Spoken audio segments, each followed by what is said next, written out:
પપ્પા એટલે પથ્થર, પણ પહાડી માટીના એવા પથ્થર કે પરિવારનું ચિત્ર એના પર અંકાયા બાદ ક્યારેય ના ભૂંસાય. ઈશ્વર તને તું કારે કહી દઉં, પણ મારા પપ્પા માટે તો તમે સિવાય કંઈ જ ના નીકળે હો ભાઈબંધ.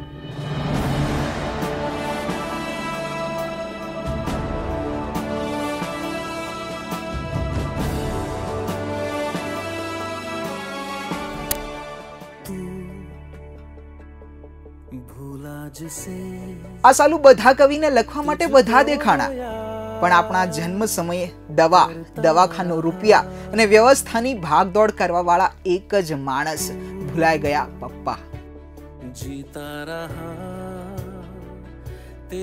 બાળપણમાં આંગળી પકડીને દોડાવતા પપ્પા મોટા થઈએ ત્યારે લાકડી વડે દોડાવતા દોડાવતા બધું શીખવાડી દે. પરીક્ષાનું પરિણામ તો ક્યારેક છોકરીઓની પારાયણમાં પીછા ખેરવી નાખતા પપ્પા અંતે તો આપણા માટે જ પહાડી બનીને આપણને સમાજની રીતિ રિવાજોથી ચેતવતા સમાજ વચ્ચે ઊભા રહેતા શીખવાડે છે.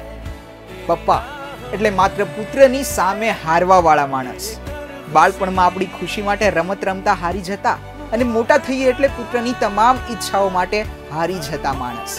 પરિવારની ખુશી માટે હારી જતા માણસ.